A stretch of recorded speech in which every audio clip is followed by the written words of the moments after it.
I am Will Mack. This is Willpower Fishing. I just got a brand new spinning reel and a brand new spinning rod. Today I'm going to unbox my brand new spinning reel. I'll talk a little bit about it, give you some first impressions, and talk about why I chose the reel. And then we'll do the same thing for the rod. I'll unbox the rod, I'll tell you my first impressions of it, the decision-making process that I went into getting the rod, and then we'll put them together and see if it's a match made in heaven. The reel I chose to go with is the Pflueger Supreme. This reel, I had my eye on it since 2-3 months before it came out. It came out this year, and now was the time for me to get one. I actually went back and forth with myself. Should I go the Daiwa Fuego, which is about the same price point, or even the Shimano Nasi, which once again is that same price point.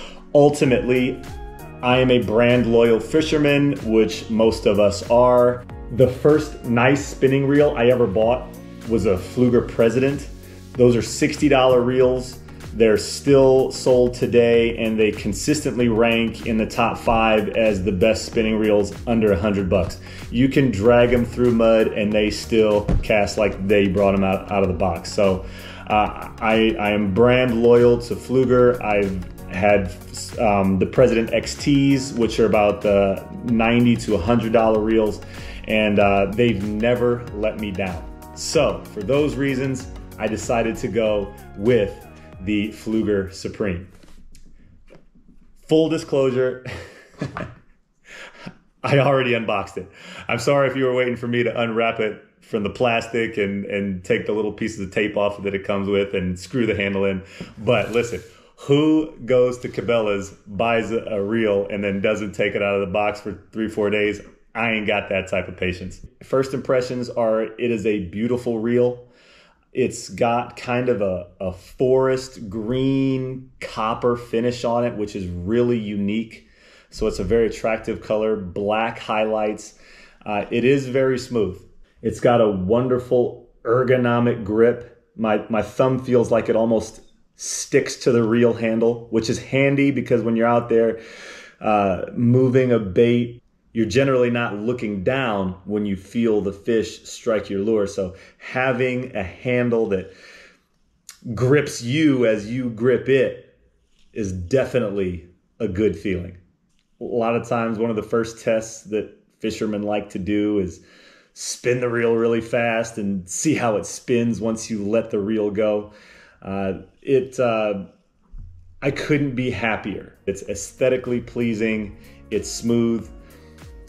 You do pay a little bit more for it. It's $120 as opposed to the Pflueger XTs that I currently use. It's got one more bearing. It's got a magnesium frame, a few other small features that just enhance the experience of using the reel. So here it is, out of the box, and I'm pretty happy with it so far. First of all, let me say, I ordered this rod from American Legacy Fishing.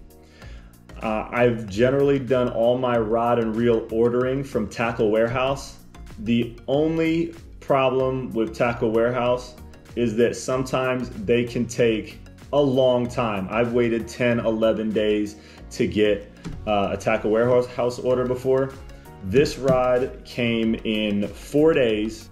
Another reason I decided to order from American Legacy Fishing is that I listened to a podcast called Tackle Talk with Andrew Hayes. Brilliant guy, really fun to talk to, very humble. But because you listen to that podcast, if you type in the discount code Tackle Talk 10, you immediately get 10% off anything on that website. Is crazy.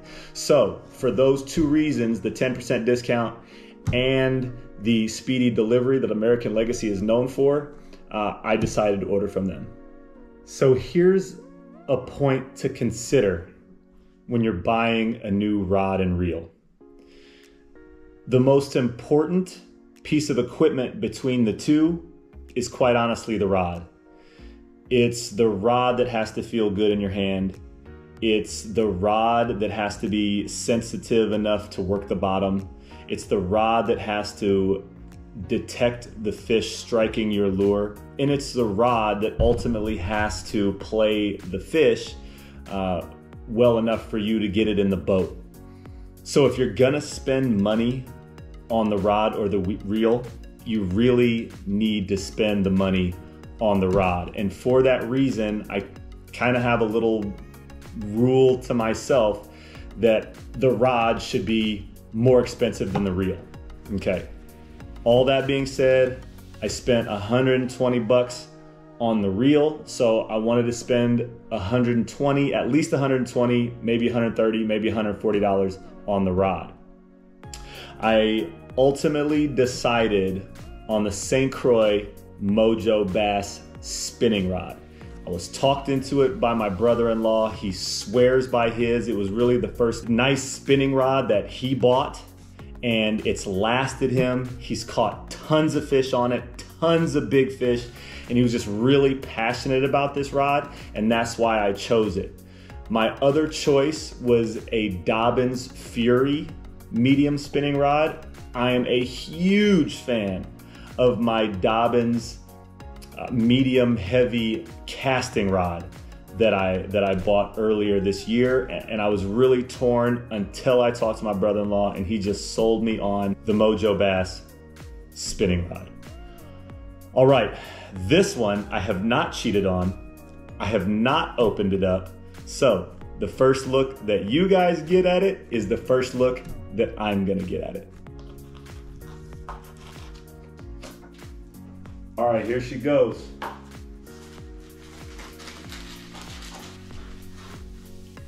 Still in the plastic wrap and everything. Let's get her out so we can talk about it. Here she is.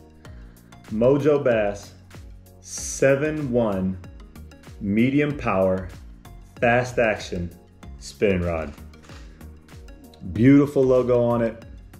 St. Croix is known for premium rods.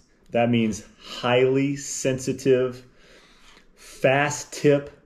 It's gonna pin those fish, especially for the applications I intend to be using this for.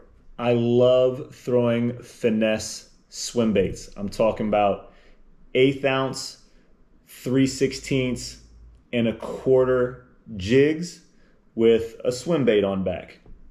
I also throw a lot of Ned rigs, and I drop shot occasionally. Those are the primary baits that I'll be using, maybe a small Texas rig here and there, but this rod is going to be perfect for all those applications. This rod is a plum, a dark purple. MSRP on it is 140 bucks. My spiel on how much you should spend is $100 to $150 for the rod and $100 and $150 for the reel. Here's why. You don't want to go cheaper than that because you're sacrificing two things. Number one, performance, and two, durability. If you spend 100 bucks, if you spend 150 on the rod, and then you spend 100 or 150 bucks on the reel, you are buying a piece of equipment that not only will perform, but it will last you. Now, you can spend all the money you want to on a rod and a reel. And here's why you would spend more than 150 for a rod and more than 150 for a reel. Number one is the experience it provides you. Fishing with really, really expensive stuff is just really nice. Probably a little bit lighter, probably a little bit smoother. The second big reason why you would spend more money is you start to get into more technique specific equipment. For instance, if you're fishing in the Great Lakes region or the northern Minnesota, northern New York, you're going to be throwing a lot of drop shots. You're going to be throwing a lot of Ned rigs. So you're going to want equipment tailored for that. Or if you live in the South, you're going to be dealing with a lot heavier vegetation and you're going to want a flipping stick, something really heavy to cut through that vegetation to get to the fish. So it all depends on what you're doing. Maybe you're a tournament angler. Maybe you need a technique specific piece of equipment for whatever region you happen to be fishing.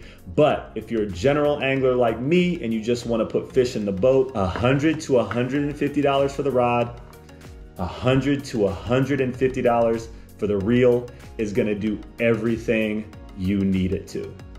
First thing I need to do before I put this bad boy on this rod is put some line on it. This is a Berkley line spooler. If you don't have a line spooler, get one. It'll make your job a whole lot easier anytime you go to put line on a reel. You don't have to hold the pencil between your knees and do all kinds of crazy stuff to get the line on the reel. So I am going to throw on, this is 10-pound spider wire stealth. You can spend a little bit more money on braid. You can spend less money on braid. Once again, I'm brand loyal. I've always used spider wire. It has never failed me. So at this point, why change? I am throwing a monofilament backer on my spool. What that means is I'll probably put a significant amount of monofilament, just anything will do. Doesn't matter what pound test, doesn't matter the quality. It's really there for two reasons. Number one, it prevents the braid from slipping on your reel, which, to be honest with you, braid has never slipped on my reel. So that's just what somebody told me. So that's just the knowledge I'm passing on to you. But the second reason is because braid, fishing line can be expensive. And you're never going to use the fishing line that's at the bottom of the spool. So why have the good fishing line at the bottom of the spool where you'll never use it? It's a matter of saving line more than anything. I've got the mono backer on my spool. Here's what I do, and I don't know if you can see that, but it's a double uni is how I tie my braid to my knot. Two things about this knot. Number one, when you're spooling it on the line, make sure it sits either all the way at the bottom or all the way at the top of the spool. So when your line gets low, it won't catch as you're trying to cast. Number two is just that. When you've used enough line and your line starts to catch on that knot, you know it's time to put more line on your spool. I like to stop the line right at about 1/8 of an inch, maybe 1/16 of an inch before it gets to the bevel. That's going to give me the maximum amount of line that I need for casting distance, but also not so much that you get one of those dreaded spinning rod bird's nests. Ugh. Speaking of spinning reel bird's nest, I've got a couple tips that's going to help you avoid that. Number one, brand new line the first time, and I don't care if this is a casting rod or a spinning rod, the first time you take it out fishing, do not rear back and fire it. Do not. We are talking about instant bird's nest with either reel. I don't care what you do. There is a break-in period for brand new anything, fishing line included. Second, now this is a tip specific to spinning reels. Line has memory. Yes, some less than others. That being said, you can't tightly wind something around a spool and expect there to be absolutely zero influence of that shape that you impose on that particular material, in this case, fishing line. So braid, this is really handy for braid. What I have here is some really hot water that I use my coffee heater to heat up. I'm going to drop my freshly wound spool inside that really hot water. And what that's going to do is allow the braided line to relax around that spool and take on its new shape. I'm gonna leave it in there for 20 minutes. Does take some patience, but I promise it's worth it. While I'm waiting for my line to relax, I wanna talk about the size of a reel because that is really important. Pflueger kind of marches by the beat of their own drum when it comes to sizing their reels. This is a size 30 Pflueger spinning reel. They size their reels a little bit smaller. So this is actually a 2500 in Daiwa or Shimano. The reason I go with this reel is because I'm comfortable with it. You'll hear a lot of people go with the bigger reel with the bigger spool because you can fit more line on there, and you can even get longer casting distances, which is really important, especially when you're throwing swim baits. That being said, I like this size. I like the way it fits in my hand, and quite honestly, I've never really had an issue with casting distance. I do have some bigger reels, and this is just what feels good to me. I just took my spool out of the hot water. The line is good and relaxed. Remember, once again, if you're casting brand new line, give it a 10-yard cast. The next one, 15, 20, and then maybe let it out to 30, 35 yards. But the point is, you should get about 10 gradually increasing casts before you let that lure fly.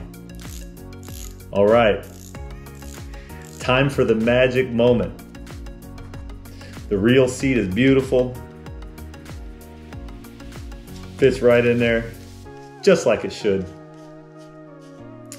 I can tell you that the copper bronze finish on the reel, and I'm not sure you can get the full appreciation on the video, but the copper bronze just matches up perfectly with that dark purple rod. The reel handle, or the rod handle rather, is relatively short on this rod, which means there's a lot of blank in front of you. So despite this being a 7-1 spinning rod, it probably fishes more like a 7-3 or a 7-4. So you're gonna have a lot of rod in front of you to really help pin those fish. The guides are gorgeous. This is just an absolutely beautiful setup, and I am dying to put a leader on this braid, a lure on the leader, and get to casting this boy. My goodness gracious. I hope you had a good time watching me explain and assemble my brand new medium spinning outfit. I'm gonna catch some fish on this boy. If you got something out of the video, smash like. And until next time, put you together a rod and reel, tie on a lure, and